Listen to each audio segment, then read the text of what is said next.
we do this for the people, man. We do this to inspire everyone. And I don't think we are ready yet, but we're close. Alhamdulillah.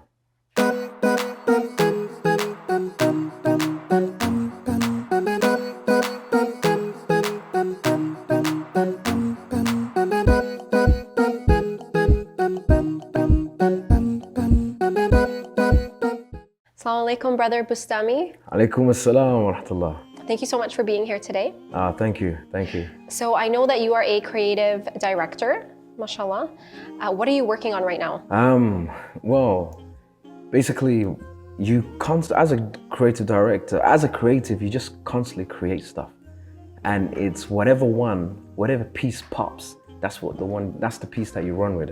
And currently now, I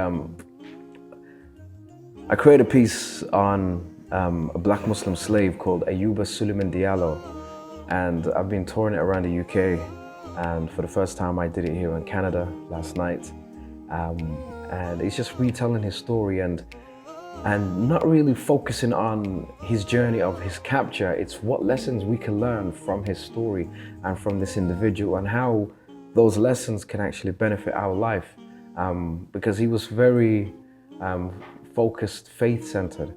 And that's something that's really important for us to kind of be inspired by historical stories and see how they can benefit our life as well. Okay, and what was the inspiration behind this? Funny enough, I always wanted to write something that I would feel proud of. And I remember reading a book by Mustafa Briggs called Being Bilal, and that was one of the pieces that was in there, one of the individuals, which we see his portrait. You know, once you see his portrait, you'll know who he is. But then I looked into his story and I really enjoyed it, and I thought, okay, we can really work on something with this. So 12 months ago, I created a story, created a play, took it to schools in the UK, and I still haven't got the chance to meet Mustafa. And when you were younger, did you always want to be a creative director? No, I was far from creative. I used to attend talent shows. My friends always used to laugh at me because I was no good at it. There were so many other people who were better than me, but the only issue is I continued and stuck with it. And now I feel like I'm fortunate. I'm in a good position at the moment. And all of my talented friends, they've all just gone into doing day jobs, and alhamdulillah, you know, Allah Kareem, He's allowed me to continue doing this. Yeah. What's the number one quality that you think someone needs to have in your field to be successful? Number one quality is patience, tough skin, because this journey is not easy. This journey is hard, yeah, and it's gonna be so much downfall, setbacks. You know, you have this vision of where you want to be, but then to get to it, there's so many different obstacles, and it's beyond your imagination. You cannot reach it, but you can see it, and at the same time, it's having mentors and people you can go back to and talk to kind of support you and give you that direction that's needed.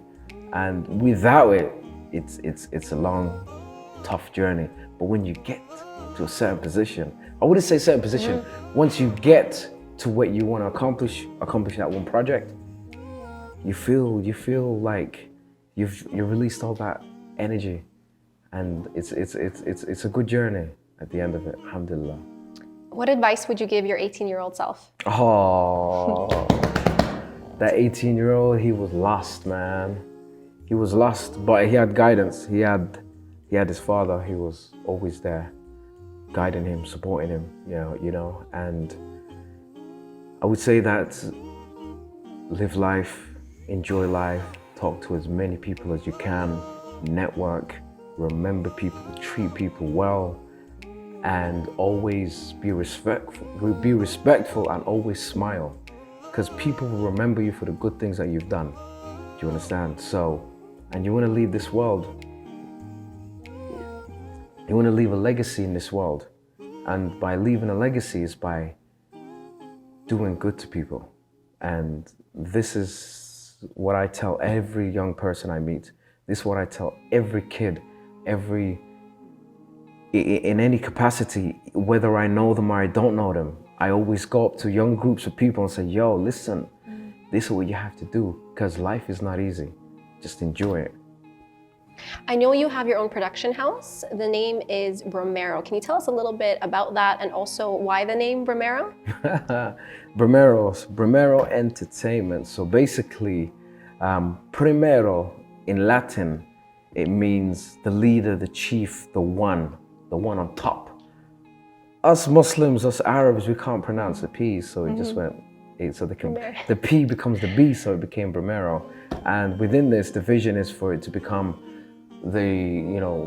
up there within one of the biggest entertainment companies for Muslims in the West, whether it's through music, theater, film, all grouped together, live performances. And at the same time, we've been managing artists, developing them. Because I had the opportunity to travel and perform in 26 countries around the world, alhamdulillah, I have great connections with all these individuals. So sometimes it's easy when I see an artist, I'm like, okay, you're ready. Let's take you to let's take you to Singapore, let's take you to Sweden, let's take you to America or Canada, wherever. But then even the ones who are not ready, we give them the tools, like the grassroots levels, for them to get to a certain position. But at the same time, it's not just them being the artists. We're working on these individuals so then they become positive role models for the Muslims, for our Muslim youth. And then once they're ready, there you go, you have the live platform. And then after that, let's see what else we could take you. So what's next for Brimero? Brimero, so the first theatre show we did in the UK was called Eid with the Neighbours. And that was in 2018, during Eid period. So we did 3 shows, a cast of 12 actors. Half of them have never acted before, from the ages of 7 all the way to 25. All the way to 35. So we have 4 youngsters, and the rest were adults. And 2019, we took it out again, went up to 12 different cities in the UK, just around the Eid period. Because, you got the pantomimes and, during the December period. So we thought, let's do something. It's not a pantomime, but it was just musical, nasheed musical. So we just constantly creating new shows for our Muslim families to enjoy. And I believe theatre is an area, a space that we as Muslims, we don't tend to go to. And we want to try and make it easily accessible for them. Do you think that we need more Muslim representation within the media? Yes, yeah? yes. We're 10 years behind, and we're catching up. But we have so much work to do. And people need to understand that this work is not easy. This is a journey, it's a marathon. It's not gonna happen overnight. And with the right people, with the right connections, we're all going in the right place because we're all working for the same vision. We're all working together. Alhamdulillah. Alhamdulillah. What can we do to support you in your vision? Give me your money. No. Okay, no. To come and see the work that we do, because theatre work is, we put a lot of effort into it. And the main thing is, we're doing this for the audiences and the families to come and enjoy, and at the same time, educate themselves from certain stories that we develop. And also support us on our socials.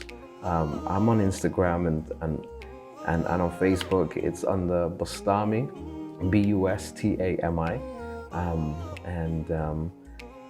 And just enjoy our journey. I mean, even on YouTube, we have our YouTube channel called Brimero, and it's also got so many different songs that we've worked on. Okay. In the past, we've worked with about 10 different artists. We've released 70 songs, 45 music videos, all nasheed tracks. And that's all on our channel, so alhamdulillah. So people can head over there and enjoy. So you wrote this performing piece called Park Bench Chronicles, which you performed last night. So how was that experience? It was awesome, man. Yeah, Park Bench Chronicles. It's number one, it's just good fun. It's great energy, good vibes.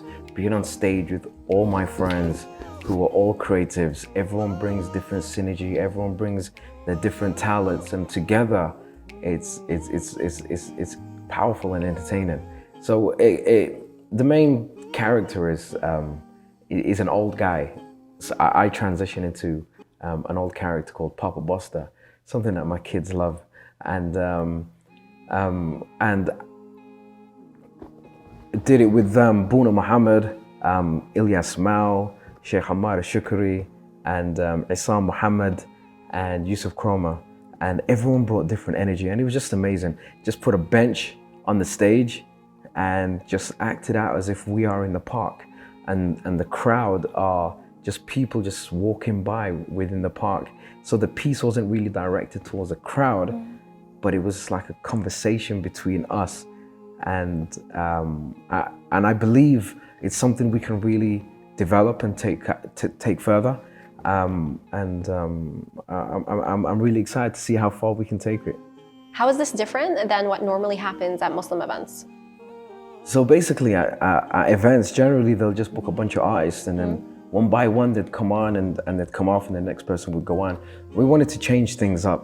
We knew that we had all of these artists performing at a specific time.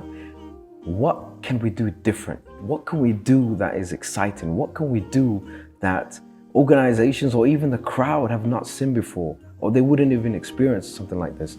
So it was humorous, it was funny, it had a message, and we incorporated the songs, the track list that some of these artists already had. So we'd look and check to see what songs they'd be performing and how we'd incorporate some of the lyrics, the title of the track within the script.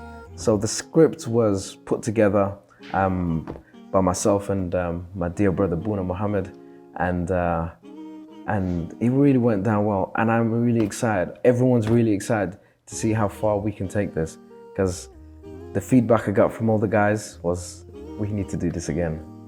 And it was, even though they stayed on stage longer than usual, but it was a vibe. Yeah, alhamdulillah.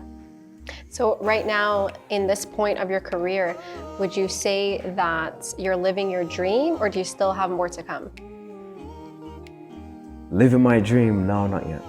No, this is the beginning. You know, it's like as if everything prior was I was in university.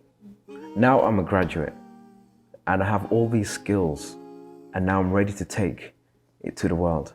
And so it's gonna take the next 10 years, 15 years until we're actually there. And because we do this for the people, man, we do this to inspire everyone. And I don't think we are ready yet, but we're close. Alhamdulillah. And I know you mentioned that your father, may Allah have mercy on him, passed away very recently. If he was here right now, how do you think he would feel about your success?